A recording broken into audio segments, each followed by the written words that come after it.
Pagkatapos ng kanyang trabaho, masigasig na iniimpake ni Yuan ang kanyang bag at naghahanda na dumalo sa isang manga convention. Sa kanyang kasabikan, hindi niya namalayan na tumawid na siya sa ibang mundo habang nakasakay sa isang eroplano kung saan umiiral ang magic at pantasya sa realidad. Nang makitang gumagamit ng mahika ang mga tao, iniisip lang niya na pumasok siya sa isang uri ng festival at nagsimulang kumuha ng litrato, hanggang sa dinilaan ng dragon ang kanyang mukha na akala niya ay isang laruan lamang. Nagtatampo si Yuan sa loob ng ilang araw na iniisip kung paano siya mabubuhay sa mundong ito, ngunit sa kalaunan ay umaasa na napagtanto na maaaring siya ang pangunahing karakter. Naputol ang kanyang pangangarap ng gising nang may lumapit na hardinero at nagtanong kung magbibigay ba siya ng entrance exam para sa Magic Academy. Nang makitang siya ay ganap na walang alam, dinadala siya ng hardinero sa pagsusulit. Umattend si Yuan sa pagsusulit kung saan kailangan niyang ilagay ang kanyang kamay sa isang magic stone para sukatin ang kanyang skills. Kumpiyansa niyang inilagay ang kanyang kamay sa bato, na nagsimulang kumikinang sa hindi kapani-paniwalang puting liwanag. Ngunit higit sa kanyang pagkalito, ang lahat ay nagsimulang tumawa. Nilinaw ng tagasuri na ang bato ay kailangang magningning ng partikular na kulay na naaayon sa naaangkop na mahika, tulad ng pula para sa apoy at berde para sa hangin. Lumalabas na masyadong mahina ang magic ni Yuan para makapasok siya sa akademya. Nabigo, bumalik si Yuan sa hardinero na nag-aalok sa kanya ng trabaho upang mabuhay. Walang ibang pagpipilian, malugod na tinanggap ni Yuan ang kanyang alok. Lumipas ang mga araw at hindi nawawala ang dedikasyon ni Yuan sa kanyang trabaho. Sa kalaunan ay natutunan niya kung paano gamitin ang kanyang mahika upang mapalago ang mga halaman. Isang araw ay nakarinig siya ng mga boses na nagmumula sa kagubatan malapit sa kanya, at nagpa siya na magsiyasat. Natagpuan ni Yuan ang dalawang lalaki na nakaluhod sa isang babae. Sinubukan niyang tumakas pagkatapos nilang makita siya, ngunit kalaunan ay naabutan nila siya at binubuli. Mamaya sa gabing iyon, eksenang nalulumbay si Yuan. Ang hardinero ay nagbigay kay Yuan ng isang binhi ng diwata, na sinasabi sa kanya na natagpuan niya ito sa kanyang mga paglalakbay ngunit hindi niya ito nagawang mapabulaklak. Napansin ni Yuan na ang kanyang selyo ay inilagay dito at sinubukan niya ang maraming paraan upang masira ito ngunit hindi ito nagtagumpay. Gayunpaman, isang gabi, hiniwa niya ang kanyang kamay at nilagay ang ilang dugo dito. Tila, hindi rin ito gumagana. Nagpasya siyang maglakad sa kakahuyan nang mapansin niya ang parehong babae na nakita niya ilang araw na nakalipas, sinisipsip ang dugo ng dalawang lalaki. Tumakbo si Yuan para sa kanyang buhay, ngunit madaling nahuli siya ng vampira, tinusok ang kanyang puso ng mga baging. Sa sandaling iyon, ang binhi ng diwata ay namulaklak sa isang diwata na si Mo Fei na nakatayo sa ibabaw niya. Iniisip ni Yuan na maaaring naroon siya upang tumulong, ngunit lumabas lamang si Mo Fei sa kanyang binhi upang patayin siya. Napansin ni Mo Fei na namamatay na si Yuan. Sinabihan ng vampira si Mo Fei na umatras mula sa kanyang biktima. Ibinaba ni Mo Fei si Yuan mula sa mga baging at inilagay siya sa lupa. Napansin niya na ang kanyang buhay ay mabilis na kumukupas, at nagpa siya na harapin ang vampira. Inatake ng vampira si Mo Fei, ngunit pinatay niya ito sa isang atake, at pinagaling si Yuan. Nagising si Yuan at napansin niya si Mo Fei na lumulutang sa hangin. Natutuwa siya na sa wakas ay gumana ang kanyang pamamaraan, at nagpapasalamat siya sa pagtulong sa kanya. Sinabihan siya ni Mo Fei na huwag magpanggap na parang hindi siya kilala, ngunit walang ideya si Yuan kung sino siya. Nagalit si Mo Fei at sinabi sa kanya na ang tanging dahilan kung bakit niya siya iniligtas ay gusto niyang siya mismo ang pumatay sa kanya. Nang hindi man lang siya binibigyan ng pagkakataong magpaliwanag, inatake siya ni Mo Fei. Pero kahit ilang beses pa niya itong atakihin, sa huli ay nasasaktan lang niya ang sarili niya. Napagtanto ni Mo Fei na ang kanilang mga katawan ay magkakaugnay, at anumang pinsala ang dumating kay Yuan, ito ay dumarating din sa kanya. Naputol ang kanilang pag-aaway nang lumitaw si Wei Ersi, ang punong guro ng Magic Academy, at sinabihan si Mo Fei na tumigil na dahil sasaktan lang niya ang sarili niya. Hindi siya pinansin ni Mo Fei, at sinubukang atakihin muli si Yuan, ngunit napaatras siya. Sinabi ni Wei Ersi kay Yuan na huwag pansinin si Mo Fei sa ngayon, at iniabot sa kanya ang isang libro ng diwata. Isang manual na nagsasabi sa kanya na gumamit ng mga diwata. Sa sandaling mahawakan niya ito, ibinalik si Mo Fei sa kanyang seed form sa loob ng libro. Dinala ni Wei Ersi si Yuan pabalik sa akademya at nagpaliwanag tungkol sa mga diwata. Sinabi niya sa kanya na kung gusto niya ang libro, kailangan niyang sumali sa akademya at tulungan siyang hanapin ang vampira na nagtatago sa akademya. Bilang kapalit, bibigyan din siya nito ng 2 pang binhi ng diwata. Ang libro ay nagpalit sa anyong Xiao, isang maliit na diwata at pumasok sa telepono ni Yuan. Kinabukasan, labis na ikinagulat ng lahat, si Yuan ay pumasok sa akademya at agad na bumuo ng mga tunggalian. Isang maharlika na naiinis na siya ay pumapasok sa paaralan kasama niya, at dahil dito ay isang guro ang nag-set up ng isang tunggalian sa pagitan nila ni Yuan. Si Prinsesa Anchi ay dumating din upang makita kasama ang kanyang knight, si Luo. Sinubukan ni Yuan na umatras, ngunit walang epekto. Nagsimula na ang laban at halos hindi na kayang pigilan ni Yuan ang isang pag-atake habang nadala siya sa mundo ng mga espiritu. Nagising si Yuan at natagpuan ang kanyang sarili sa isang magulo na mundo na puno ng digmaan kung saan lahat ay tumatakbo sa paligid upang mabuhay. Napansin niya ang isang batang babae na may sakit, si Mofei na nakaupo sa isang sulok. Hindi alam kung ano pa ang gagawin, sinimulan siyang alagaan ni Yuan, sinusubukang alisin ang kanyang lagnat. Tumitaw ang ilang mga lalaki na gustong kumuha sa kanya. Alam niyang sasaktan siya, hinawakan ni Yuan si Mofei at sinubukang tumakas, ngunit naabutan nila siya at sinimulan siyang bugbugin. Nagising si Yuan sa ospital ng akademya. Ipinaalam sa kanya ni Xiao na pumasok siya sa mundo ng mga espiritu sa panahon ng labanan, at kailangan niyang dagdagan ang tiwala ng diwata sa kanya, dahil direktang nauugnay iyon sa kanilang kapangyarihan. Sinusubukan niyang kausapin si Mofei sa kanyang telepono, ngunit sa sandaling iyon, 2 babae ang pumasok sa infirmary, kaya mabilis na nagtago si Yuan sa ilalim ng kanyang kama. Pareho nilang sinimulan ang pagsipsip ng dugo ng ibang mga estudyanteng nakahiga doon. Bago nila marating si Yuan, pumasok si Luo sa silid at ipinaalam sa kanila na ang plano na kanilang ginawa ay mangyayari ngayong gabi. Nagmamadaling bumalik si Yuan sa kanyang tahanan, nag-aalala na baka may mangyari sa lalong madaling panahon. Gumagawa siya ng ramen para sa sarili niya nang mapansin niyang may tao sa labas ng bahay niya. Kumilos sa pagtatanggol sa sarili, binuksan ni Yuan ang pinto at ibinigay ang isang mabangis na suntok, na ikinatumbo ng tao sa labas.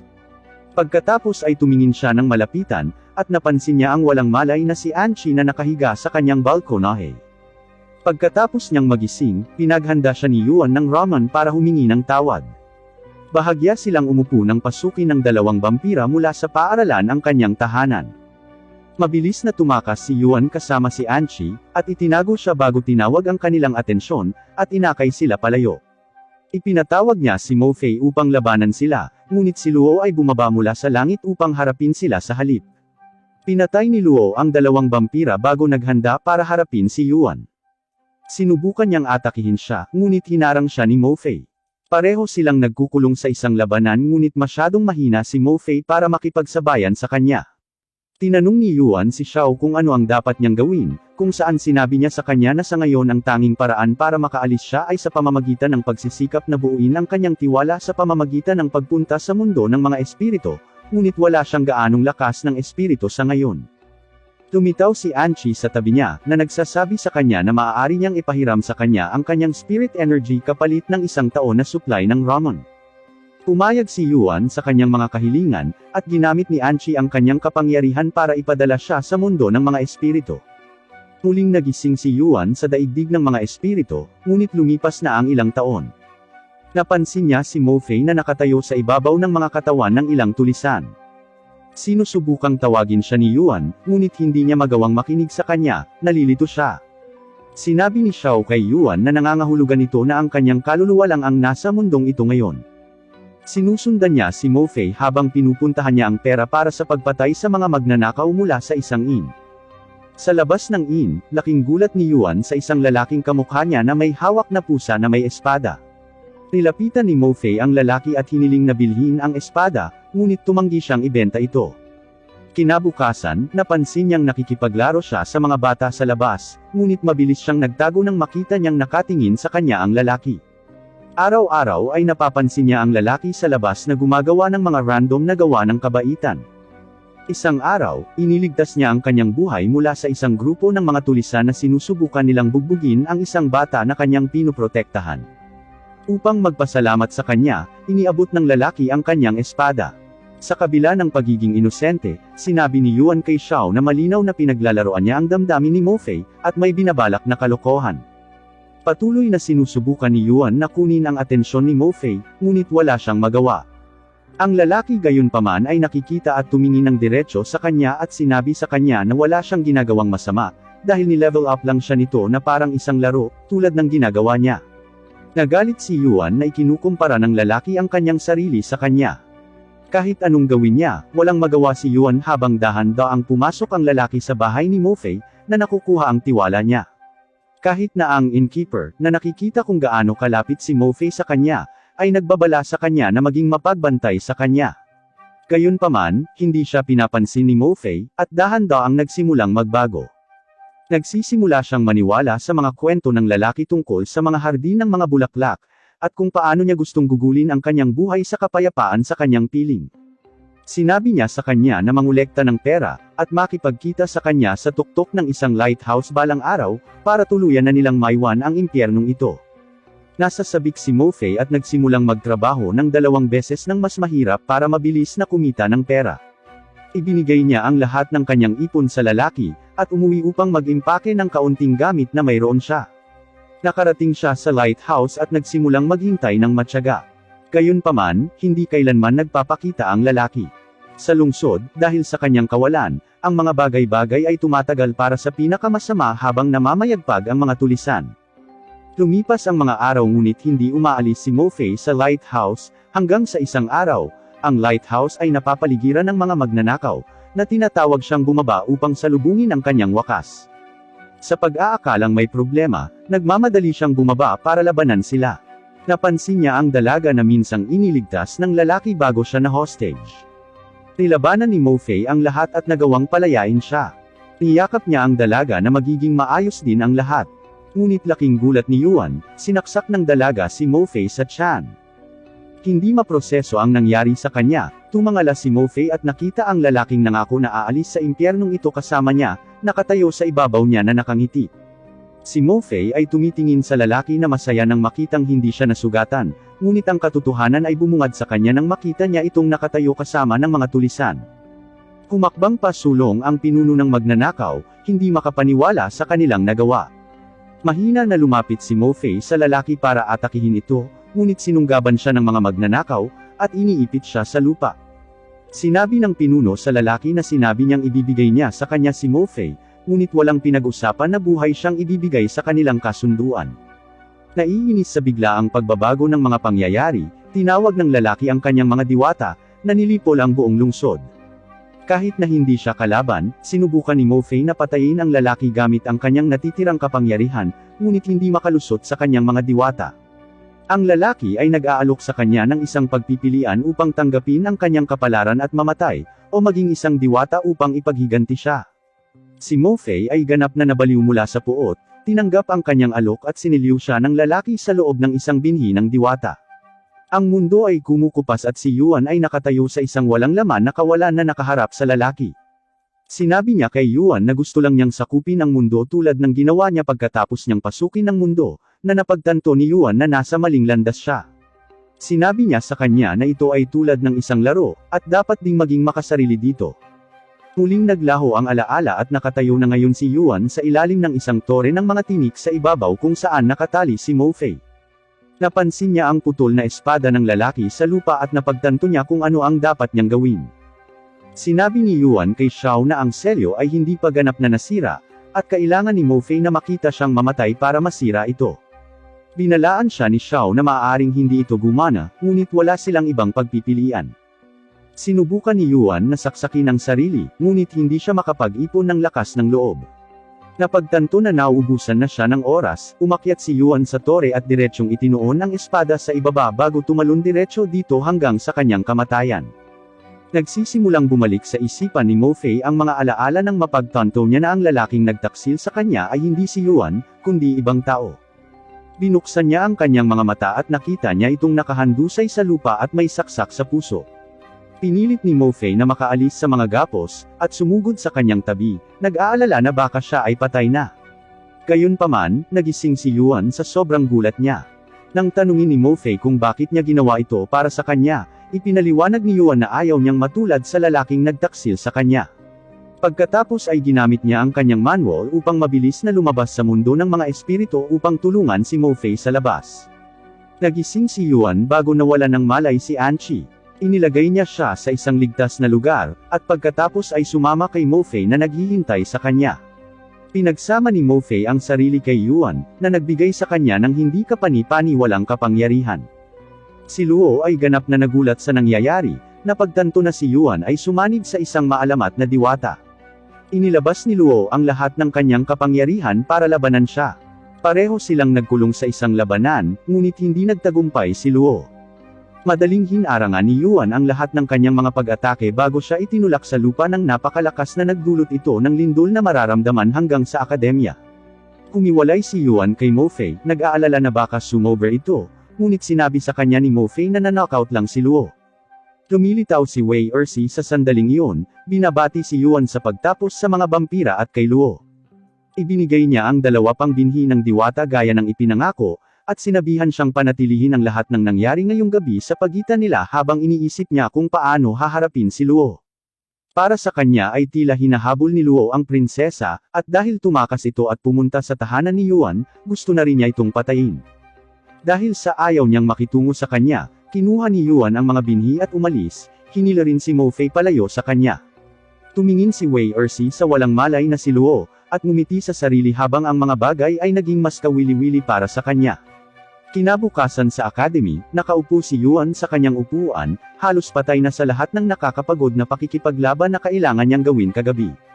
Hindi niya napapansin nang ipinakilala ng guro ang kanilang bagong transfer student, si Anchi kasama ang caretaker niyang si Mo Fei. Nagpakilala silang dalawa at umupo sa tabi ni Yuan. Nagising siya, at nagulat nang makita silang dalawa. Nagseselos lahat ng lalaki sa klase na kilala niya si Mo Fei at Anchi. Sinubukan ni Yuan na linawin ang hindi pagkakaunawaan, ngunit sinimulan nila siyang habulin. Bahagya siyang nakatakas sa kanila sa pamamagitan ng pagtatago sa isang palumpong. Nang maaliwalas ang baybayin, pumunta si Yuan sa library, at hiniling sa librarian na ipahiram sa kanya ang mga libro tungkol sa mga halaman. Binigyan siya ng librarian ng ilang mga scroll, at isang encyclopedia tungkol sa mga halaman. Tuwang-tuwang iniuwi sila ni Yuan at naghahanda para gamitin ang mga ito, ngunit sinabi sa kanya ni Xiao na hindi gagana ang mga scroll. Sinabihan niya si Yuan na pakainin siya ng encyclopedia, at maaari niyang sabihin sa kanya kung ano ang gagawin. Matapos ibigay sa kanya ang libro, sinuri ni Yuan ang mga binhi ng diwata at pinag-aaralan ang kanilang mga selyo. Alam kung ano ang kailangan niyang gawin, nagtanim siya ng mga water lily sa isang lawa at naghulog ng isang binhi dito. Para sa susunod, lumakad siya ng ilang hakbang palayo, at ibinaon ito. Ngayon ay oras na para sa kanya na maghintay ng matyaga at hayaan silang mamukadkad. Lumipas ang 7 araw at walang nangyari. Samantala, nilapitan ni Luo ang kanyang hari sa isang kastilyo. Yumuko siya sa kanya at humingi ng paumanhin sa kanyang pagkabigo, ipinaalam sa kanya na ang kalaban ay may isang maalamat na diwata na hindi niya inaasahan. Tumawa ang hari at inutusan siyang dalhin ang diwata sa kanya, at patayin si Yuan sa anumang paraan na kinakailangan. Bumalik sa lawa, ang binhi sa lawa ay bumubulusok sa isang higanteng water lily at isang diwata ang bumangon mula sa loob ng kanyang usbong. Nag-aalala si Yuan dahil kambal ang mga binhi, at ang isa ay hindi namumulaklak. Ang diwata ay sumisigaw sa galit, at sumugod kay Yuan upang patayin siya. Nang malapit na siya sa kapansin-pansing distansya, namumulaklak ang iba pang binhi. Huminto ang diwata at mabilis na naglakad patungo sa kabilang diwata, sa pag-aakalang kapatid niya ito, niyakap siya. Ipinakilala ni Yuan ang kanyang sarili sa kanila, at ginamit si Xiao para makuha sila. Tinawag ni Wei Ersi si Yuan, at sinabi sa kanya na ang mga Knights of Orphe na kinabibilangan ni Luo at Anchi ay nagsimula ng mamuno sa mga kabalyero ng agresibo, at ang kanilang pangunahing target ay si Anchi at siya, dahil mayroon na siyang kapangyarihan ng mga diwata ngayon. Sinabi niya kay Yuan na ang kanyang presensya dito ay isang banta sa akademya, kaya kailangan niyang umalis sa akademya kasama si Anchi. Sa araw na umalis si Yuan sa bayan, hiniling sa kanya ng librarian na maghanap ng mga scroll para sa kanya. Inabot niya sa kanya ang isang bato na nagsasabi sa kanya na ilagay ang mga balumbon sa ibabaw nito, at bilang kapalit, makakakuha siya ng mga gantimpala na malugod niyang tinatanggap. Nagsimulang maglakbay si Yuan kasama sina Anchi at Mo Fei kasama ang kanyang dalawang bagong diwata, sina Lian Shuang at Yu Tan. Nakarating sila sa isang lawa kung saan nakaharap nila ang isang fairy dragon. Binyantaan ng dragon si Yuan gamit ang bola ng apoy, na sinasabi sa kanya na ibigay sa kanya ang mga diwata o papatayin niya siya. Handa si Mo Fei na labanan ang dragon, si Georgios, ngunit pinigilan siya ni Yuan, sinabi sa kanya na gusto niyang labanan siya sa kanyang sarili. Parehong nakikipaglaban sina Yuan at ang dragon. Kahit na patuloy na tumatakbo si Yuan, mukhang hindi nakakalamang ang dragon. Sa pag-aakalang ang pagtalo kay Yuan ay maaaring malabo para sa kanya, siya ay sumuko sa kanya at binigyan siya ng isang pito, na sinasabi sa kanya na tawagin siya kapag siya ay may problema. Sa gabi, dumating sila sa Woody Lake, at nagpa siya na magpalipas ng gabi sa isang resort. Nakaupo silang apat sa labas habang si Anchi ay natutulog sa kanyang kwarto. Napansin ni Yuan na kakaiba ang kinikilos ni Shuang. Lumapit ito sa kanya at tinanong kung ano ang mali, ngunit malamig lang ang pagkilos nito sa kanya, na sinasabi sa kanya na wala siyang ideya ngunit napupuot siya sa kanya. Sinabi sa kanya ni Yuan na malamang ay amnesia ito, at maaalala niya ang kanyang nakaraan, ngunit nag-trigger yun kay Shuang, na nagiging marahas sa kanya. Sinubukan niyang salakayin siya, ngunit bumagsak siya. Naputol ang kanilang pag-aaway nang lumitaw ang Knights of Orphe upang patayin si Yuan. Si Mo Fei at Yu ay sumugod sa kanyang tabi, habang si Yuan ay tinawag si Georgios upang tulungan siya. Gayunpaman, binalingan siya ni Georgios na nagsasabing hindi na siya pumapayag na tulungan siya.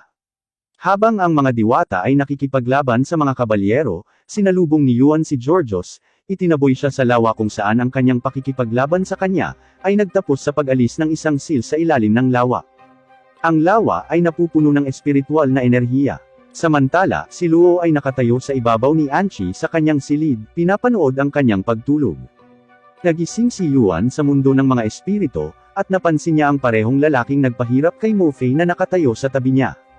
Hindi siya nagkakaroon ng pagkakataong magtanong kung bakit siya naroon nang may nakita siyang babaeng kamukha ni Shuang na papalapit sa kanya. Nang makitang nasugatan ang kamay nito, binalutan niya ito at sinabihan siyang alagaan ang sarili. Bago siya umalis, tinanong ni Yuan ang kanyang pangalan at sinabi niya sa kanya na ito ay si Lian Luo. Agad na napagtanto ni Yuan na siya ay kapatid ni Lian Shuang. Sinabi sa kanya ng lalaki na ito ang alaala ni Shuang, at oras na para maglaro sila ng isa pang laro.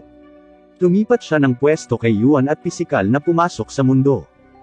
Bago siya magpatuloy, ang lalaki ay sumuntok sa isang puno sa isang maliit na bahay ng dragon, nahulog si Georgios mula rito, na kanyang tinatakot na sundin ang kanyang mga utos. Sinabi niya kay Georgios na pumunta at maghanap ng impormasyon tungkol kay Lian. Pagkaraan ng ilang sandali, bumalik siya upang sabihin sa lalaking nagpapaalam sa kanya tungkol sa kanyang schedule, at inaalagaan niya ang kanyang kapatid na may sakit.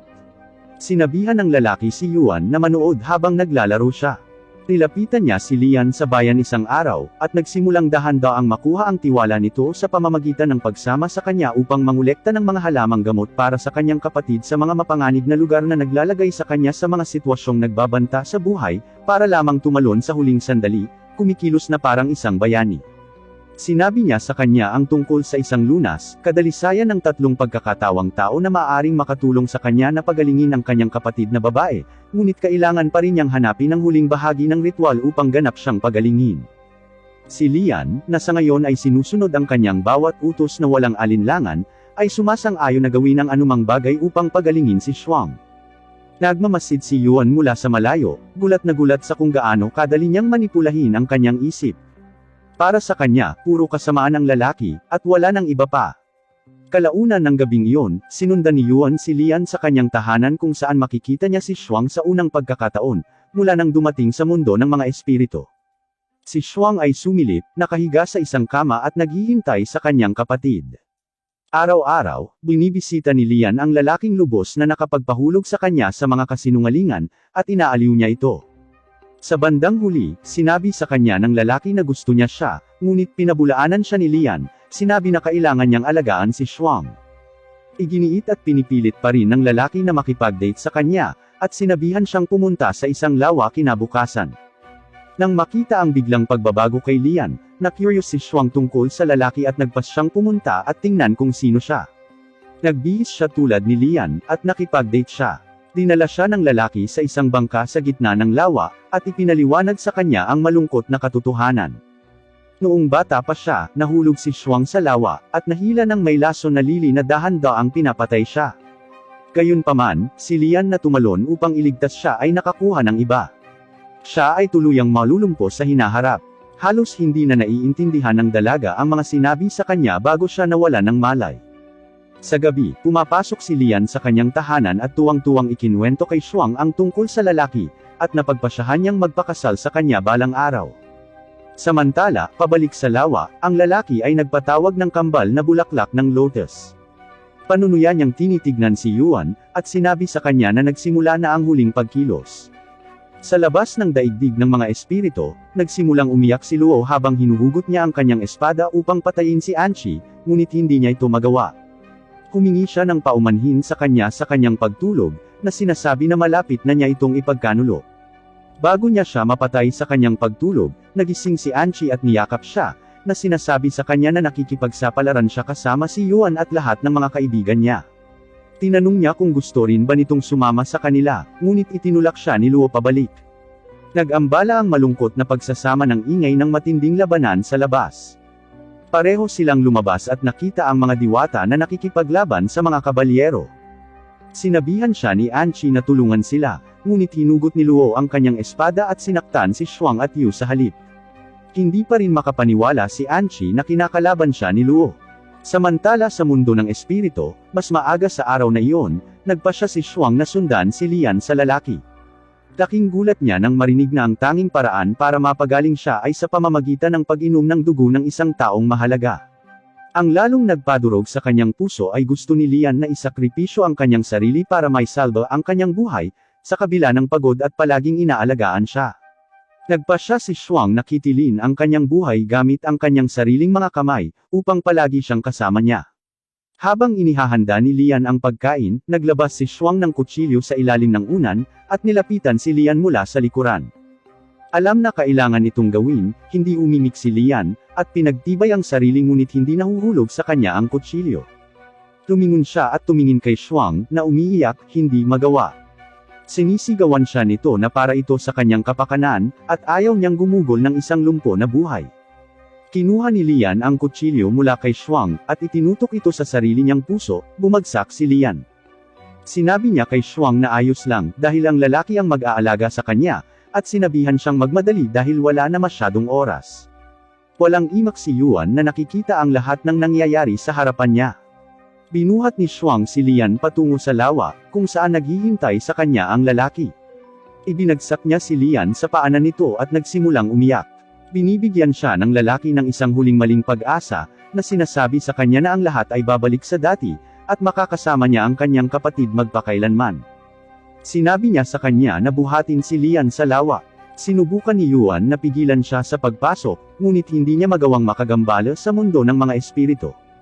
Sa sandaling makapasok siya, gumamit ang lalaki ng mahika para paganahin ang kanyang kambal na bulaklak na lotus na nagsasabi kay Shuang na siya ay magiging isang diwata, ngumingiti sa kanyang nagawa. Ang isang higanteng bulaklak ng lotus ay bumubulusok mula sa lawa, na bumabalot sa kanilang dalawa sa pagbuo ng isang usbong. Gayunpaman, ang usbong ni Lian ay nabigong ganap na nabuo. Tumingin ang lalaki kay Yuan, sinasabi sa kanya na ito na ang katapusan ng kwento. Sinubukan siyang labanan ni Yuan, ngunit walang kapantay kung ihahambing sa kanyang lakas. Madali niyang tinalo si Yuan, na sinasabi sa kanya na laro lang iyon at hindi niya kailangang mag-abala dito, dahil walang paraan na mailigtas niya sila. Muling nagising si Yuan sa mundo ng mga espiritu. Sa oras na ito ay nakikita ang kanyang katawan. Tumalon siya sa tuwa na oras na niya na ngayon sa laro. Ang lalaking nasa espiritu ay nagsabi kay Yuan na kapag nabigo siyang iligtas silang dalawa, mananatili ka rito magpakailanman at ang kanyang mga kaibigan sa labas ay mamamatay. Tinanggap ni Yuan ang hamon at naghahanda ng lapitan siya ni Lian upang ibendahe ang kanyang braso. Nagsimula si Yuan tulad ng lalaki, ngunit nagpa siya na dumiretso kay Shuang, at ipinaliwanag sa kanya ang lunas na kumitil sa buhay ng kanyang kapatid. Huling sinabi ni Shuang sa kanya na sinabi na sa kanya ni Lian ang tungkol sa kanya, isang lalaking mahilig magkwento. Sinabi niya sa kanya na hindi niya kailangang mag-alala dahil hinding-hindi niya sasaktan ang kanyang kapatid, na ginagawang mawala ang lahat ng kanyang mga alalahanin. Niyaya niya itong maghapunan kasama sila ni Lian ng gabing iyon. Kinagat nila ni Lian ang kanilang pagkain at agad na nawala ng malay. Nang magising si Yuan ay napansin niyang wala na ang magkapatid na babae. Napagtantong nilagyan sila ng droga ni Shuang, nagmamadali siyang pumunta sa lawa upang pigilan si Shuang na makapasok sa lawa, ngunit huli na siya. Natatawa ang lalaki sa walang muwang na pagtatangka ni Yuan. Sinabihan siya ni Yuan na bigyan siya ng isa pang pagkakataon dahil sigurado siyang matutulungan niya sila ngayon. Pumayag ang lalaki na magbigay ng isang huling pagkakataon. Nagising si Yuan at nagsimula na naman ang cycle. Sa pagkakataong ito ay sinusundan niya ang bawat hakbang na ginawa ng lalaki hanggang sa gabing pinatay ni Lian ang sarili. Nang malapit na niyang gawin ito, pumasok si Yuan sa kanyang tahanan at sinabihan siyang huminto, dahil mayroon pa ring mga bagay na maaari niyang i-enjoy sa buhay sa kabila ng pagiging baldado, at nakiusap sa kanya na huwag itapon ang kanyang buhay. Ibinaba ni Lian ang kutsilyo at kinulong ang kapatid, umiiyak. Ang makita silang ligtas, nagpapasaya kay Yuan. Gayunpaman, ang mundo ay nagsisimulang maglaho. Binabati siya ng lalaki sa pagligtas sa kanila, ngunit sinabi sa kanya na ito ay isang alaala lamang, at hindi niya mababago ang nakaraan. Napaluhod si Yuan at nagsimulang umiyak nang marinig ang boses ni Shuang. Tumingala siya at nakita niya si Shuang na nakatayo sa tabi niya.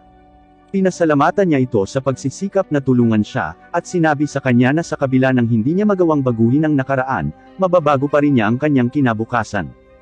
Lumilitaw ang isang portal sa harap nila, at itinulak ni Shuang si Yuan dito, ibinalik siya sa totoong mundo. Si Georgios ay tumalon din kay Yuan na ipinangako ang kanyang katapatan sa kanya. Si Georgios ay lumitaw mula sa lawa kasama si Yuan na nakaupo sa ibabaw niya. Dumating siya malapit kay Anchi, at inilagay siya sa ibabaw ni Georgios, na sinasabi sa kanya na protektahan siya kahit anong mangyari. Ibinaling ni Yuan ang kanyang atensyon sa mga knights at kay Luo, habang sinasaniban siya ni Shuang, na nagbibigay sa kanya ng kakayahang manipulahin ang kapangyarihan. Sinisikap ng mga kabalyero na labanan siya mismo, ngunit hindi siya tugma. Madaling pinagyelo silang lahat ni Yuan sa kanilang lugar kasama na si Luo na kalaunan ay humiwalay dito. Ginagamit ni Luo ang kanyang lihim na pamamaraan upang makipagsabayan kay Yuan, habang sumasanib rin siya kay Mo Fei. Gaano man niya subukan, nabigo si Luo na lumaban ng sarili lang laban sa mga pag-atake ni Yuan, at kalaunan ay tumalsik siya sa kanyang likod. Bago pa siya matapos ni Yuan, humakbang si Anchi sa harap ni Luo para pigilan siya. Sinabihan niya si Luo na ihinto ang pang-iistorbo dahil madaling mapapatay siya ni Yuan. Humiwalay si Yuan kay Mo Fei at Shuang, at humihingi ng paumanhin sa sobrang pag-atake. Ganap na natalo ngayon si Luo, tumayo at nagsimulang umalis, sinabi kay Anchi na magkikita sila sa ibang araw. Isang higanteng kambal na bulaklak ng lotus ang namumulaklak mula sa loob ng lawa. Humingi ng paumanhin si Shuang kay Yuan, sinabi sa kanya na kinuha ng bulaklak ang buhay ng kanyang kapatid, kaya dapat niya itong bantayan sa ngayon. Si Yuan ay walang pagtutol sa kanyang desisyon, at sinabihan siyang gawin ang gusto niya. Umalis si Yuan na may kasama sina Anchi, Mo Fei, at Yu, na nakasakay sa ibabaw ni Georgios. Pagkaraan ng ilang sandali, binigyan ni Anchi si Yuan ng isa pang binhi ng diwata, sinabing ibinigay ito ni Shuang sa kanya bago umalis.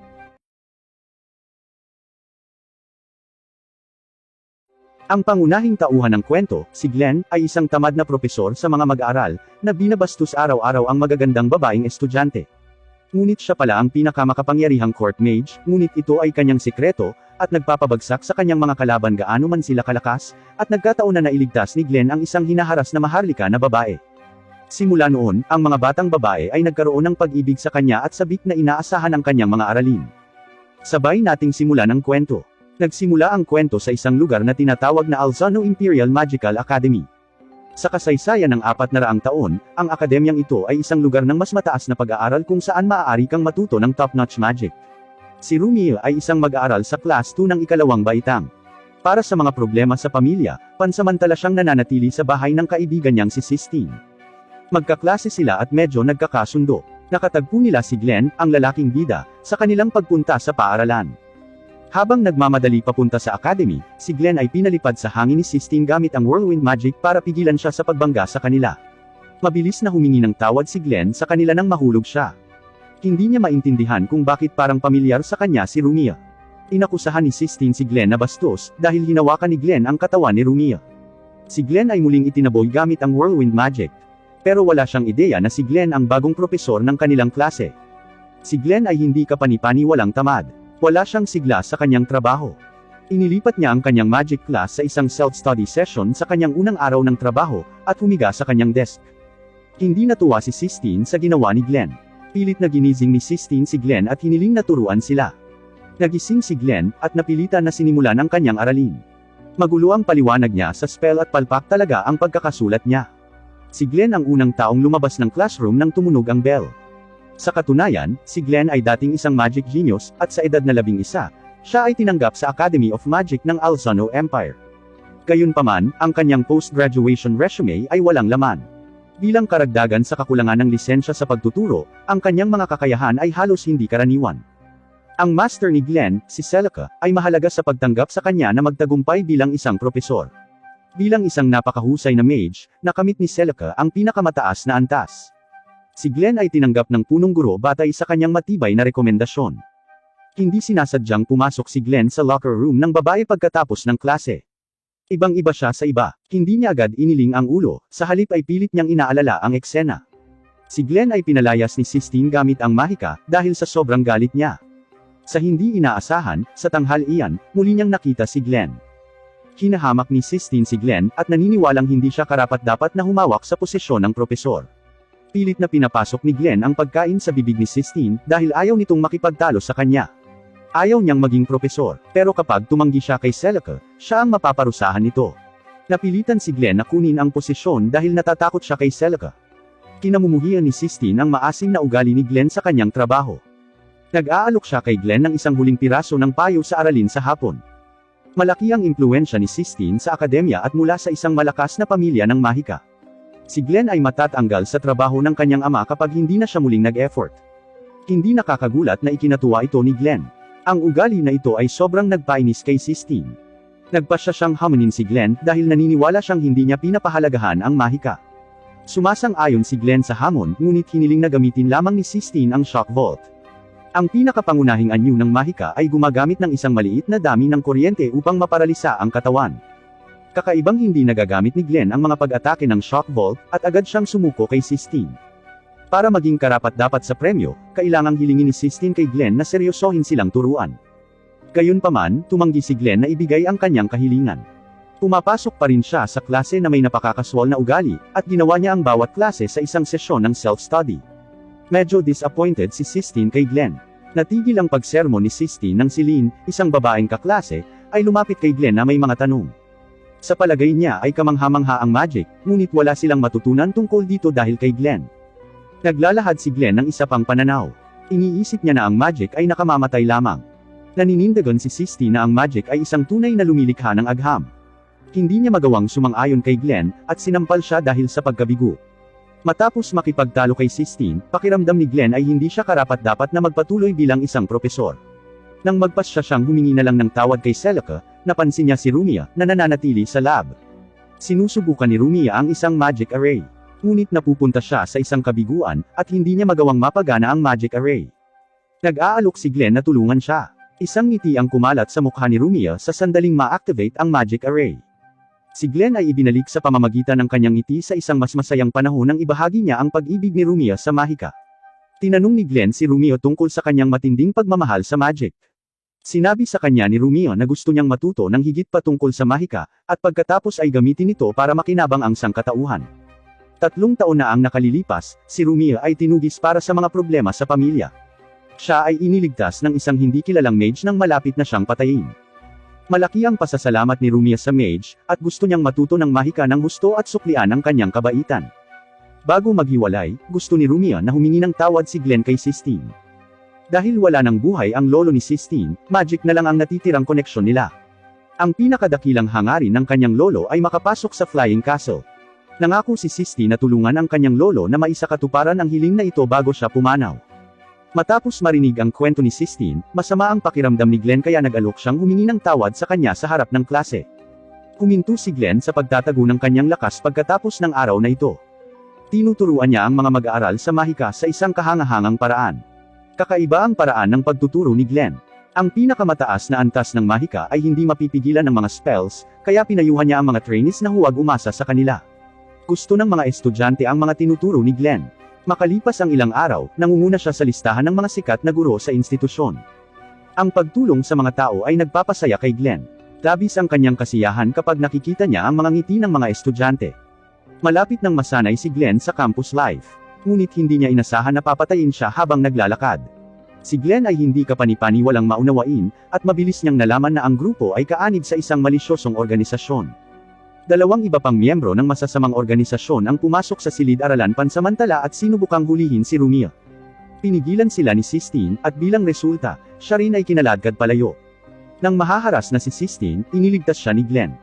Ang kakayahan ni Glenn ay tinatawag na The Fool's World, na maaaring magpawalang bisa sa pag-activate ng lahat ng mahika. Pagkatapos ay gumamit siya ng martial arts para talunin ang mga miyembro ng masamang organisasyong ito. Gumagamit si Glenn ng bracelet ng komunikasyon para sabihin kay Celica ang tungkol sa labanan pagkatapos nitong matapos. Hindi na makabalik si Celica pansamantala dahil sinira ng masamang grupo ang teleportation array ng paaralan. Napilitan si Glenn na gampanan ang responsibilidad na bantayan ang mga estudyante. Sa puntong ito, nagsummon ang isang lalaki na nagngangalang Rake ng Puppet Legion gamit ang magic. Inutusan ni Glenn si Sistine na gamitin ang kanyang specialty magic para pigilan sila habang ginagamit niya ang pinakamalakas na attack magic na posible para ibagsak ang Puppet Legion. Si Glenn, gayunpaman, ay pisikal na pagod bilang resulta ng advanced na magic na puwersahang ginamit niya. Nagulat si Rake sa lakas ni Glenn. Malayang nagpapakita siya sa harap ni Glenn pagkatapos talunin ang Puppet Legion. Ang sandata ni Rake ay kasalukuyang hindi maselyuhan ni Sistine dahil sa kakulangan ng mana. Itinulak ni Glenn si Sistine pababa, at sinabihan siyang humanap ng pagkakataong tambangan siya kapag gumaling ang kanyang mana. Nagtulungan sina Glenn at Sistine para isil ang sandata ni Rake, at tinulungan niya si Glenn sa pagpatay sa kanya. Gustong gamutin ni Sistine si Glenn. Ginagamit niya ang lahat ng kanyang mana para pagalingin si Glenn bago hindi sinasadyang makatulog. Nagpasya si Glenn na iligtas si Rumia nang mag-isa nang nagising siya. Ang taong nagbabantay kay Rumia ay isa ring propesor sa Academy of Magic na nagngangalang Huey. Dalawang teleportation array ang na-set up ng maaga ni Huey.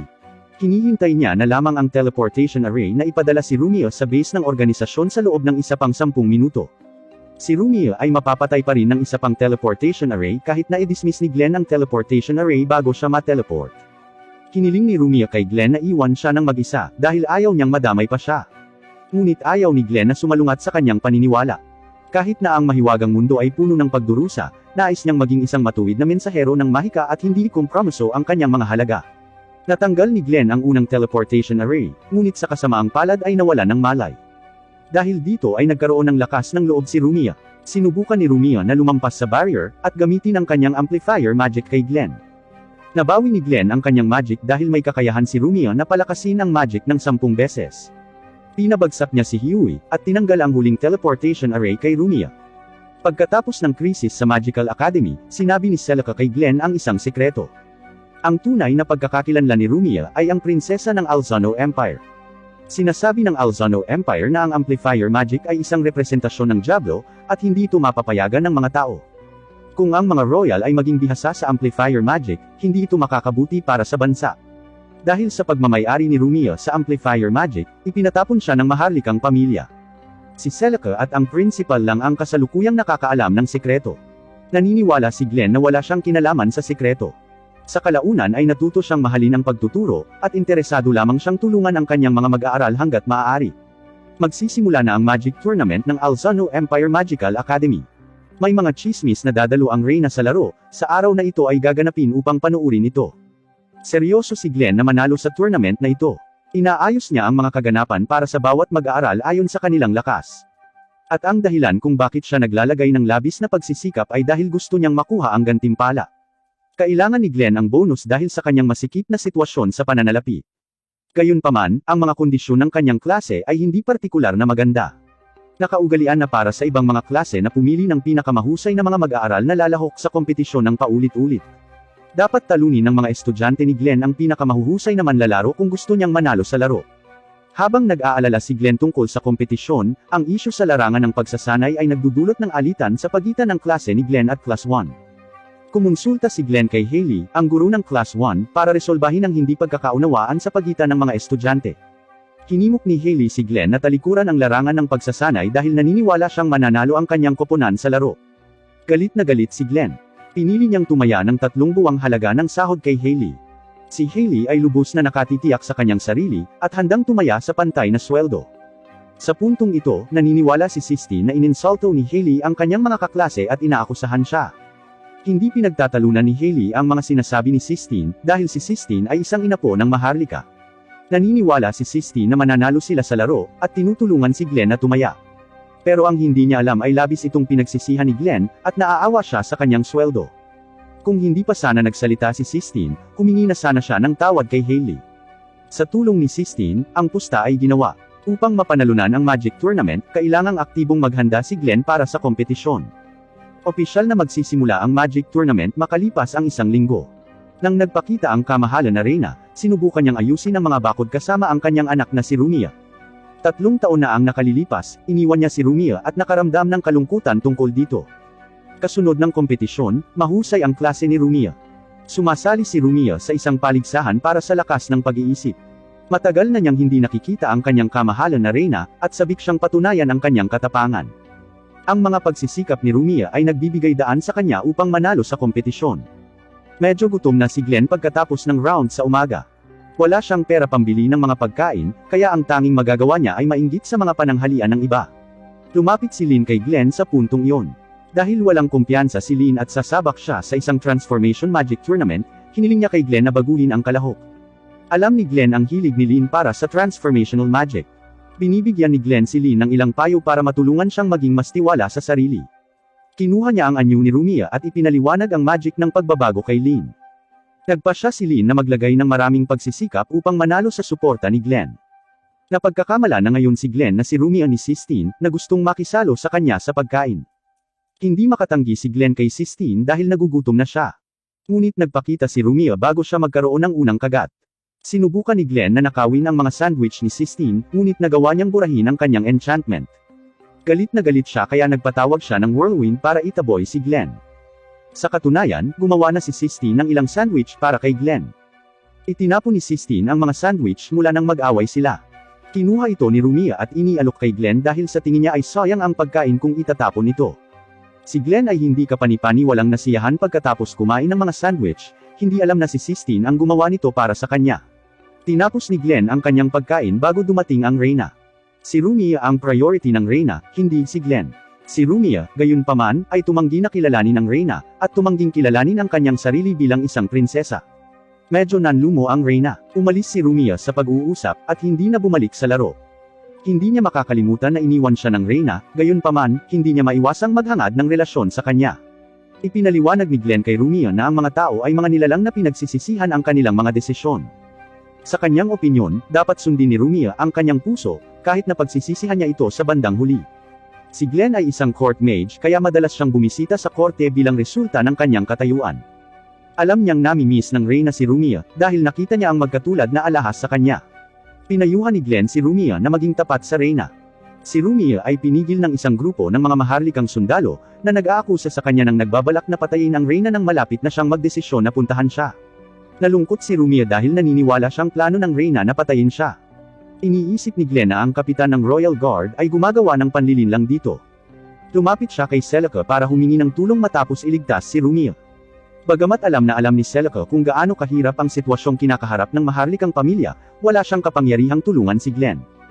Gusto niyang makahanap ng paraan si Glenn para makita ang Reyna dahil sa tingin niya ay siya lang ang taong makakahanap ng solusyon. Medyo nag-aalala si Glenn kung paano siya makikita. Sa oras na ito, si Glenn ay inatake ng isang misteryosong babae. Si Riel ang hindi kilalang babae.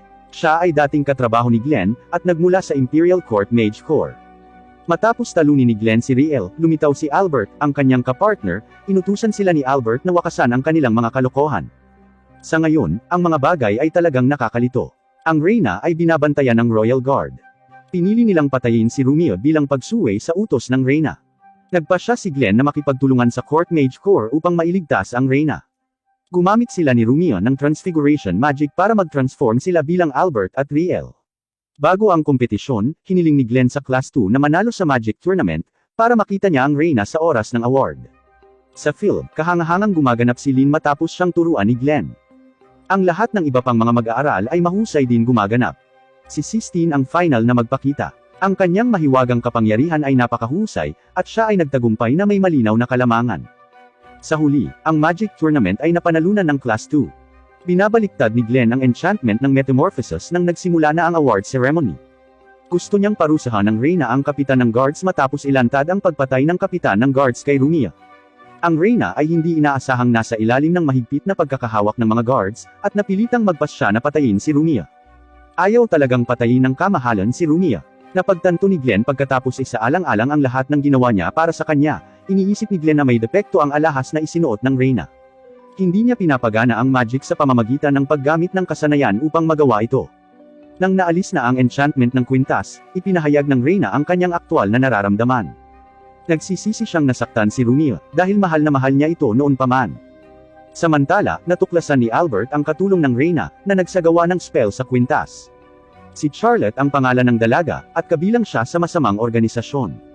Gumagamit siya ng teleportation array para tumakas matapos matuklasan ni Albert. Pagkatapos ay sinabi ni Albert kay Glenn ang tungkol dito sa pag-asang magiging mapagbantay siya. Nakita ni Glenn si Runia pagkaalis ni Albert. Tubos na nagpapasalamat si Runia sa tulong ni Glenn. Nagtataka lang siya kung paano nalaman ni Glenn na nagsisinungaling ang Reyna. Idinagdag ni Glenn na noong dinukot si Runia, nagpadala sa kanya ng kahilingan ang Reyna. Siya ay humihikbi at nagsusumamo sa kanya na hanapin si Runia. Dahil alam ni Glenn kung gaano pinahahalagahan ng Reyna si Runia, naniniwala siyang hindi niya sinasadyang saktan siya. Nang malaman ni Runia na si Glenn ang nagligtas sa kanya, naantig siya. Pagkatapos ay nagpakita si Glenn para sa pagdiriwang ng kanilang klase. Naubos niya ang lahat ng kanyang premyong pera at mga panalo sa pusta sa restaurant dahil sa napakataas na presyo. Sa paglipas ng panahon, binibigyan ni Glenn ng espesyal na pagsasanay si Sistine. Kung gusto ni Sistine na protektahan si Runia, kailangan niyang matuto ng mahika ng militar. Upang mapabuti ang kanyang pisikal na fitness, nagpasya si Glenn na turuan muna siya ng boxing. Hindi lang sina Glenn at Sistine ang may pakialam sa buhay ni Runia. Gayon din ang Imperial Army. Si Riel ang inatas ang bantayan si Runia ng palihim. Nag-enroll siya bilang transfer student at inilagay sa klase ni Runia. Hanga ang kanyang mga kaklase sa lakas at galing ni Riel sa mahika. Si Riel ay unti-unting nakakaangkop sa buhay campus sa tulong ni Runia at Sistine. Sinasama ni Glenn ang mga estudyante sa isang field trip makalipas ang isang linggo. Pinipili niya ang isang isla bilang kanyang destinasyon. Tuwang-tuwa si Glenn nang makita ang kanyang mga babaeng estudyante na naka-swimsuit. Nagpasya ang mga lalaking estudyante na pasukin ang hostel ng mga babaeng mag-aaral pagkatapos ng dilim. Ito ay isa sa mga pangunahing programa para sa mga lalaki. Sa hindi inaasahang pagkakataon, nalaman ni Glenn ang kanilang mga plano at sinubukan silang pigilan. Si Glenn ay nasa isang mainit na pagtatalo sa kanyang mga lalaking estudyante. Hindi sila kasing lakas ni Glenn, sa makatuwid, nabigo ang kanilang pamamaraan. Si Riel ay kasalukuyang dinadala sa dalampasigan ni Sistine at Runia, kung saan sila ay may napakagandang oras. Masaya si Glenn na makita silang nag-uusap at nagkakatuwaan. Hindi niya alam na ayaw ni Riel kina Sistine at Runia. Galit na galit siya dahil naniniwala siyang inaagaw nila si Glenn. Hindi pa mentally stable si Riel. Siya at si Runia ay nagtalo pagkatapos sa kanyang ekskursyon sa paaralan. Sinabi ni Glenn na si Riel ay may medyo batang edad sa pag-iisip, at paminsan-minsan lang siyang nagkakaroon ng kinakampihan. Siya na ang bahala sa pagsubaybay kay Riel, at umaasa na hindi sila gagawa ng eksena. Napansin ni Albert na may palihim na lumalapit kay Riel. Sinubukan niyang iligtas si Riel mula sa kanyang kalagayan, ngunit pinigilan siya ni Charlotte. Nagtagal si Glenn sa paghahanap bago nahanap si Riel sa tabi ng dagat nang magkalaban sina Albert at Charlotte. Ngunit hindi niya inasahan ang pag-atake sa kanya ni Riel. Hindi lang niya sinaksak si Glenn, kinidnap din niya si Runia. Pinapanood ni Sistine si Riel na nagdudulot ng pananakit kay Runia. Ngunit siya ay masyadong natatakot na gumamit ng mahika kay Riel. Dinala ni Albert ang nasaktang Glenn sa kanilang silid pagkatapos na madala si Runia. Matinding sugat ang natamo ni Glenn. Kailangan ni Glenn ang tulong ni Sistine dahil ang pagpapagaling sa kanya ay nangangailangan ng maraming mana. Sama-sama, tinutulungan nila si Glenn na magkamalay. Sinabi ni Albert kay Glenn na matagal na niyang nahulaan na si Riel ay gagamitin ng masasamang organisasyon. Balak niyang gamitin si Runia bilang bitag para sirain ang masamang organisasyong nagtatago sa likod nito. Iniinis ng husto ni Albert si Glenn. Iniisip ni Albert na pinagtaksilan sila ni Glenn. Hindi maliligaw si Riel kung hindi niya tinalikuran ng Imperial Court Mage Corps. Masama ang pakiramdam ni Glenn kaya nangako siyang ililigtas si Riel. Nakipag-ayos si Albert kay Glenn pagkatapos makuha ang kanyang mga assurance. Ibinigay ni Albert si Riel kay Glenn, sinabi sa kanya ang kanyang unang trabaho ay iligtas si Runia. Sa kabutihang palad, nag-install sila ng trakang magic kay Runia, na ginagawang simple upang mahanap ang kinaroroonan ng masamang organisasyon. Ngunit ang isa sa mga miyembro ng masamang organisasyon ay nagkunwaring kapatid ni Riel, at inutusan si Riel na patayin si Glenn. Nilinlang niya si Riel, na pagkatapos ay nagpupumilit na talunin si Glenn. Gumagamit si Glenn ng mahika para ikulong si Riel habang inaatake ang mga miyembro ng masamang organisasyon. Sa paalala ni Glenn, naalala ni Riel ang kanyang nakaraan. Sion ang pangalan ng kapatid niya, at pareho silang kabilang sa masamang organisasyon. Nang maglaon, ipinagkanulo ni Sion ang organisasyon, binigyan si Glenn ng akses sa kaalaman sa loob, at hiniling na iligtas niya si Riel. Ngunit binayaran ni Sion ang halaga ng pagkakanulo ng kanyang buhay. Itinanam ni Glenn ang memorya ni Riel sa ulo ng clone dahil ang masamang organisasyon ay gumagawa ng clone noong panahong iyon, at si Riel ay lubhang nasaktan. Labis na panlulungo ang nararamdaman ni Riel matapos mabawi ang kanyang alaala dahil naniniwala na siya ngayon na isa lamang siyang puppet.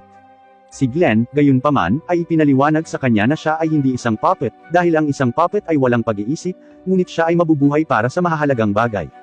Napagtanto niya na ang kanyang isip ay nawala at nagkusa na alisin ang lahat ng mga clone.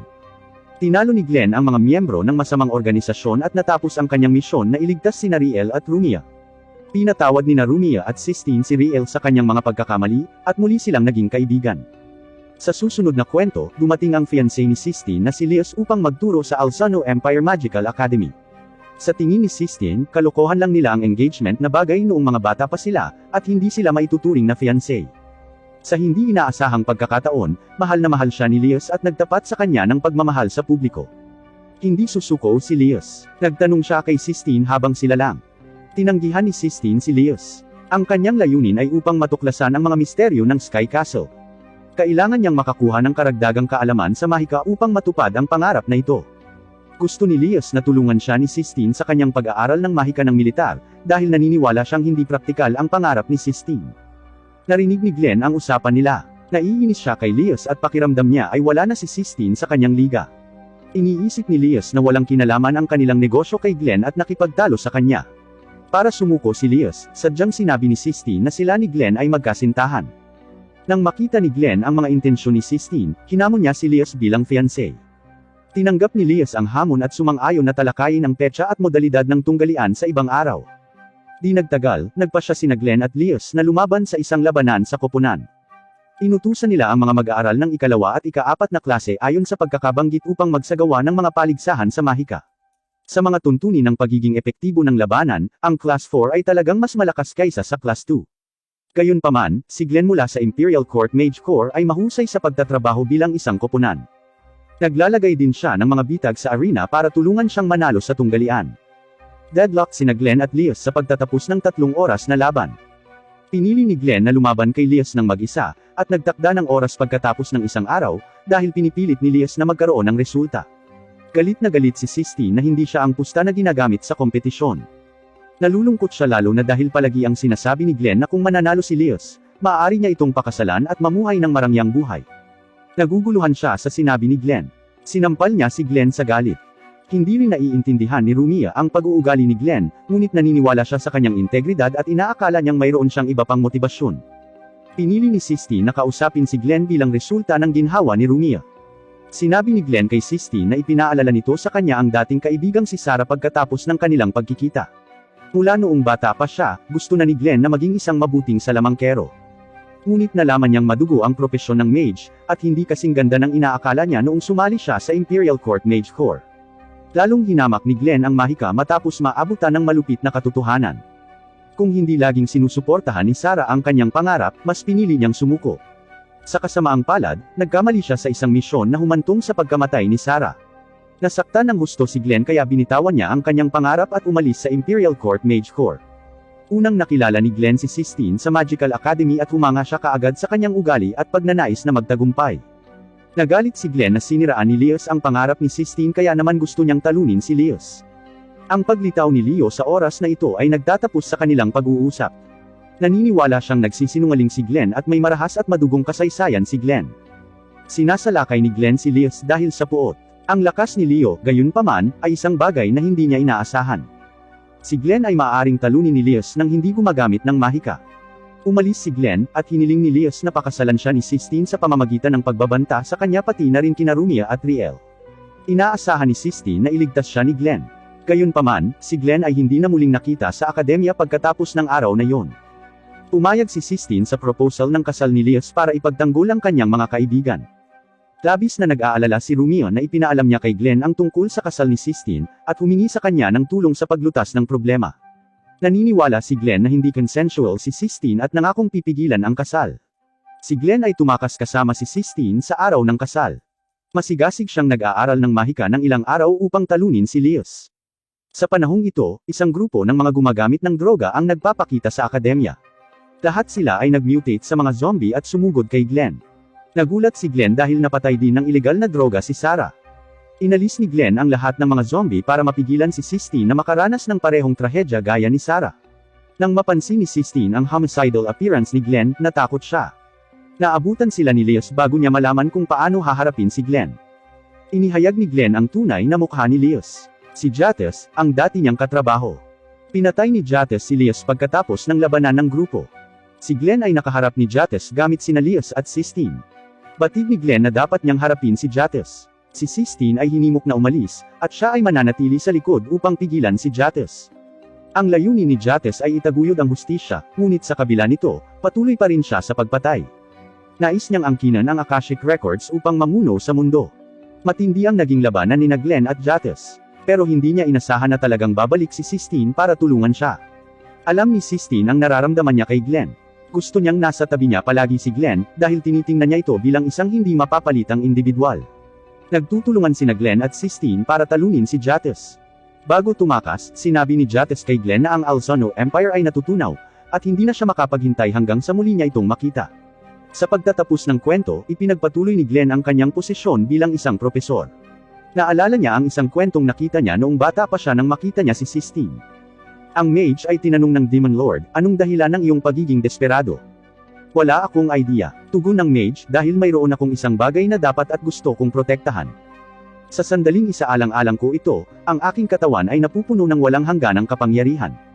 Kaya kong bumangon anumang oras. Natuklasan na ngayon ni Glenn kung ano ang gustong protektahan ng mage at naiintindihan na niya ang kanyang sinasabi. Dito nagtatapos ang anime. Napakalaki ng worldview ng orihinal na nobela ng anime na ito. Ang ilan sa mga tanong ng nilalaman ay nananatiling hindi nalutas pagkatapos ng anime adaptation, kabilang ang tungkol sa Sky Castle at Akashic Records. Gayunpaman, hindi nito binabago ang katotohanan na ang Akashic Records of a Bastard Magician Instructor ay napakahusay pa rin. Mapagmamasdan natin ang pag-unlad ng mga karakter, kay Glenn man o kay Sistine. Sa wakas ay natuklasan ni Glenn ang kahalagahan ng pag-aaral ng mahika, at pagtatanggol sa mga individual na nais niyang ipagtanggol. Bukod pa rito, lumakas si Sistine. Siya ay nakatayo sa tabi ni Glenn ng buong kabayanihan habang nakikipaglaban ito kay Jates. Iyon lang para sa video ngayon. Huwag kalimutan na bigyan ako ng thumbs up at mag-subscribe. Maraming mga cool na anime recaps sa aking channel. See you!